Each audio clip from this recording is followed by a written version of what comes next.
Hello बच्चों, क्या हाल चाल है। मस्त हैं। आप सभी लोगों का एक बार फिर से स्वागत और अभिनंदन करता हूं।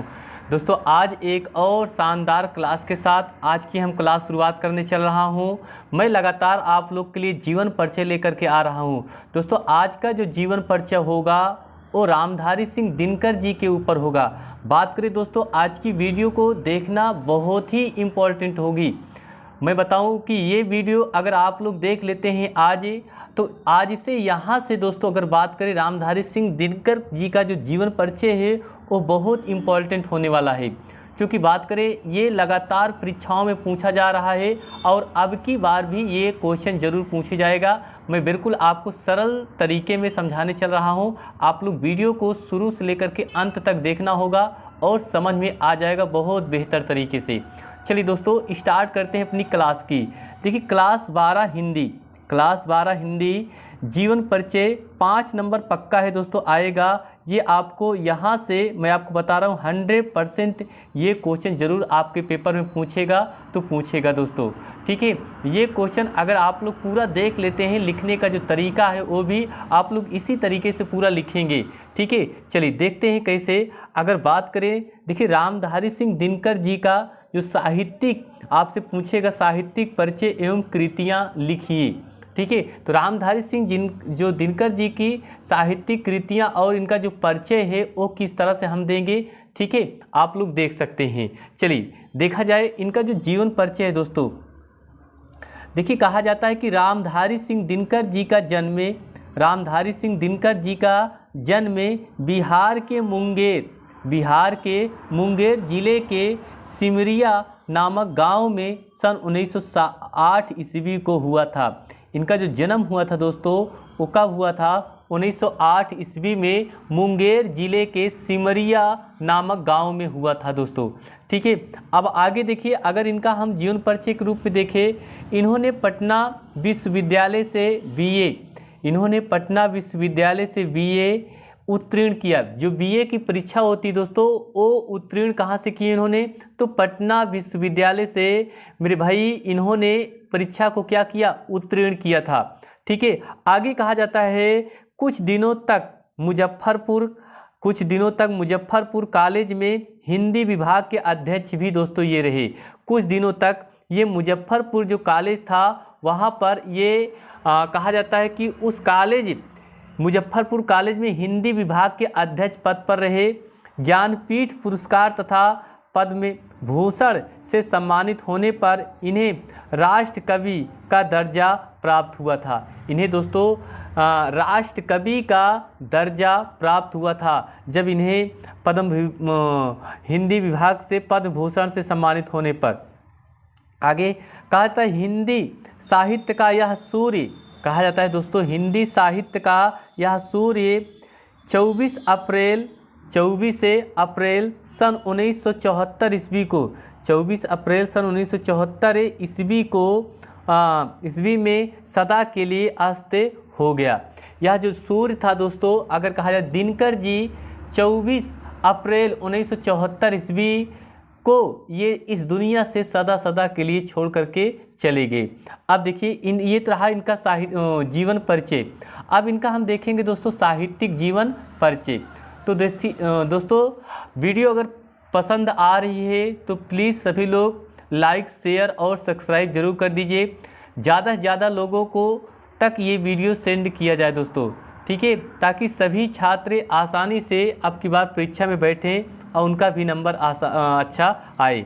ठीक है, देखिए लिखा है साहित्यिक परिचय में दोस्तों इस तरह से लिखना है इसमें आपको, अपने राष्ट्रीय भाव से लोगों की चेतना को नई ऊर्जा देने वाले राष्ट्रीय कवि दिनकर छायावादोत्तर काल के सर्वश्रेष्ठ कवि थे। ये दोस्तों कहा जाता है कि यहाँ से आपसे कंपटीशन या बहुविकल्पी में भी क्वेश्चन पूछ लेगा कि राष्ट्रीय कवि दिनकर जी किस काल के सर्वश्रेष्ठ माने जाते थे। तो आपका आंसर क्या रहेगा?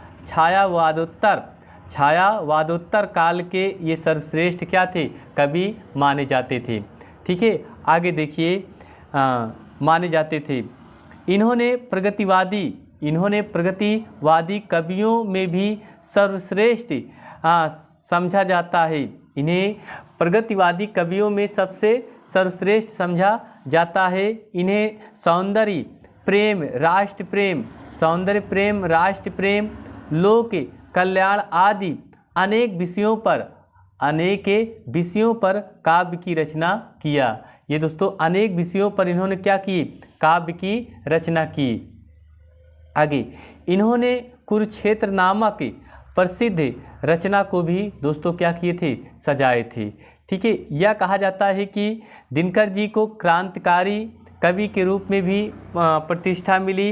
इन्हें कुरुक्षेत्र नामक प्रसिद्ध रचना को क्या किया था दोस्तों, सजाए थे। तो दोस्तों ये रहा आपका दिनकर जी का साहित्यिक परिचय और इसके ऊपर हमने आपको बताया कि जीवन परिचय। तो दोस्तों अगर इस तरह से ये वीडियो आप लोग पूरा देख लेंगे तो आपको पूरी तरीके से समझ में आ जाएगा।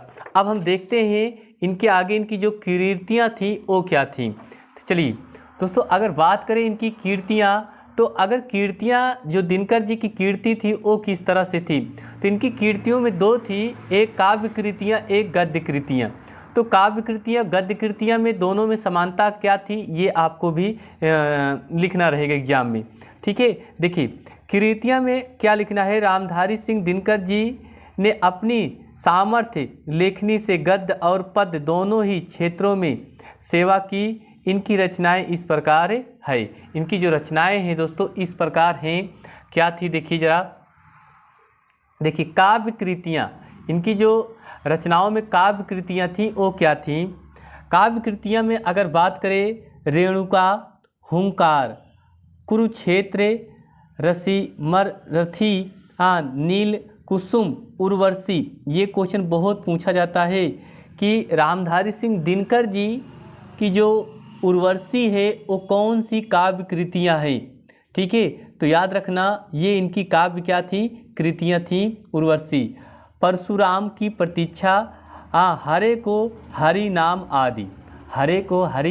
आदि, ये दोस्तों इनकी क्या थी, काव्य कृतियाँ थी।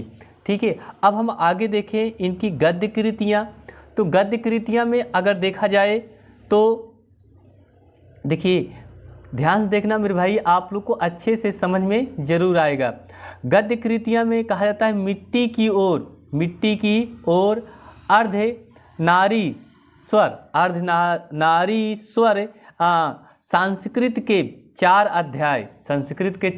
अध्याय, काव्य की भूमिका, वट पीपल, शुद्ध कविता की खोज, शुद्ध जो कविता थी खोज, ये भी इनकी गद्य कृतियाँ थी। दिनकर जी की डायरी, ये इनकी क्या थी दोस्तों, कहा जाता है कि गद्य कृतियाँ थी। तो दोस्तों इस तरह से आपने देखा दिनकर जी की जो कृतियाँ थी वो किस तरह से थी। ठीक है, तो इस तरह से अगर आप लोग भाई तैयार कर लेते हैं मेरे बच्चों तो अच्छा से नंबर आप लोग को बहुत मिलेगा। ठीक है, तो चलिए बस मिलते हैं अगली क्लास में। आप सभी लोगों को बस इतना मैं आप लोग को बता रहा हूँ कि आप लोग अच्छे से तैयारी करिए, लगातार तैयारी करिए, आप लोग को नंबर अच्छा ज़रूर आएगा। ठीक है, तो बस मिलते हैं अगली क्लास में। आप सभी लोगों को धन्यवाद।